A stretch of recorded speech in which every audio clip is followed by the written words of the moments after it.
कृष्णा की कही हुई दो बातें मन के बारे में बिल्कुल सही है, बिल्कुल सच है।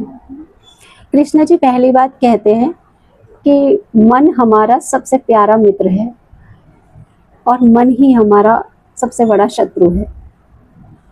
दूसरी बात कृष्णा जी कहते हैं कि हम जैसे विचारों से घिरे रहते हैं, जैसा हम बार बार सोचते हैं, हम वैसे ही बन जाते हैं। तो चलिए पहले बात करते हैं पहली बात की, कि मन ही हमारा सबसे बड़ा मित्र है और मन ही हमारा सबसे बड़ा शत्रु है।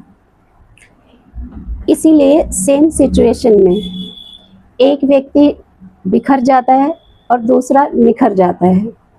कैसे? मान लीजिए कोई लॉस हुआ है, एक व्यक्ति की बात करते हैं, उसे कुछ फाइनेंशियल लॉस हुआ, तो वो इतना परेशान हुआ कि भाई ये लॉस हो गया, अब क्या करें आगे, मेरा तो जीना ही अब मुश्किल है, कैसे जीऊँ, इतना बड़ा नुकसान झेल के, अब क्या करूँ, मेरे से तो नहीं हो रहा, नहीं संभल पा रहा। इस तरह से परेशान हो गया और बिल्कुल ऐसे बिखर सा गया, मैं तो बर्बाद हो गया, अब कुछ नहीं हो सकता, इस तरह के विचार वो कर रहा है और परेशान हो रहा है। अब सेम सिचुएशन में दूसरा व्यक्ति है, तो वो समझता है कि नुकसान हुआ है, थोड़ा परेशान होता है, लेकिन प्रैक्टिकली चीज़ों को समझता है, फिर देखता है कि क्या क्या कैसे कैसे मुझसे कहाँ गलती हुई, उसे समझने की कोशिश करता है और सोचता है कि जो हुआ सो हुआ, लेकिन अब इससे आगे कैसे बढ़ा जाए, इस नुकसान को कैसे थोड़ा ठीक किया जा सकता है, कहाँ कमी रह गई, कहाँ क्या गलती हुई, उन चीज़ों को ठीक करूं, आगे बढ़ूं। और वो सोचता है कि हाँ मुझसे यहाँ ये गलती हुई, मुझे यहाँ ये ऐसे नहीं करना चाहिए था, और उसे समझता है सिचुएशन में कि कहाँ गलती हुई और क्या ठीक करने की ज़रूरत है, और उन चीज़ों पे लगता है कि हाँ नेक्स्ट टाइम मैं ये चीज़ें ऐसे करूँगा तो मैं इस नुकसान से बच सकता हूँ। अब इस बार तो जो हो गया सो हो गया, लेकिन आगे के लिए वो ऐसे प्लान करेगा, ऐसे प्रैक्टिकल डिसीजन लेगा और इन चीज़ों को ठीक करने की कोशिश करेगा। तो अब इस सिचुएशन में दोनों लोगों का अलग अलग तरीका रहा हैंडल करने का सिचुएशन को, परेशानी के टाइम को। अब आप बताइए, जो इंसान इतना नेगेटिव सोच रहा था, इतना परेशान हो रहा था कि जीना ही मुश्किल है,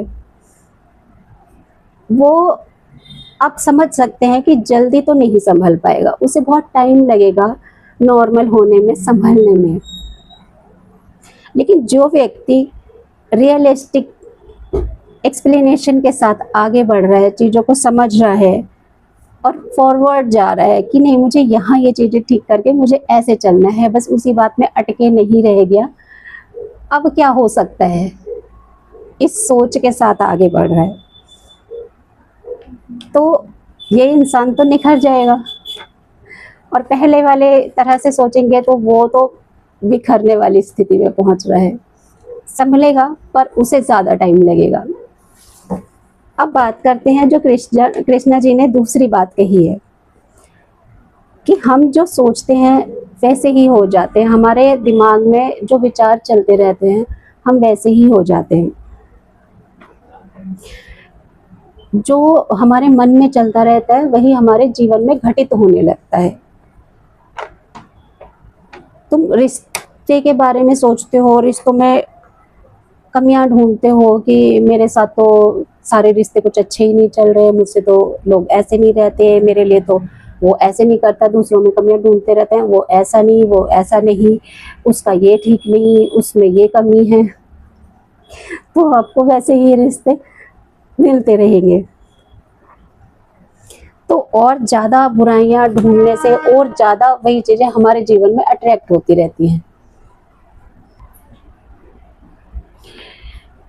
90% ना लोग हर वक्त नेगेटिव सोचते हैं रिश्तों के बारे में, कि दूसरों से एक्सपेक्ट करते रहेंगे, दूसरों के बारे में सोचेंगे कि उसने मेरे लिए ये नहीं किया, मेरे लिए वो नहीं किया, उम्मीदें लगा के बैठेंगे, फिर परेशान होते हैं। यानी हमारा माइंड इस प्रिंसिपल पर काम करता है, लाइक अट्रैक्ट्स लाइक। तो जो हमारे माइंड में चलता रहता है उसी तरह की हमारी लाइफ बनती जाती है।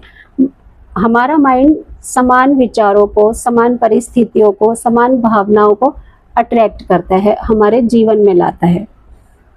तो जो आप बार बार सोचते हैं, जो आपके विचार हैं, वो आपके डीपर थॉट, डीपर बिलीव बन जाते हैं, सबकॉन्शियस माइंड में पहुंच जाते हैं और आपकी लाइफ वैसी ही हो जाती है जैसा आप सोचते हैं। तो वही चीज़ें जो हमारे बिलीव हैं, जो हमारी थॉट्स हैं, वही हमारे जीवन का सच बन जाते हैं। हमारे सामने हमारा जीवन बिल्कुल वैसा ही आके खड़ा हो जाता है जैसे हमारी सोच रही होती है। तो कहा भी जाता है ना, कहा भी है किसी बड़े लोगों ने ऐसे कहा भी है, what you think you become. तो पॉजिटिव सोचिए और अपने जीवन में पॉजिटिविटी को अट्रैक्ट करते रहिए।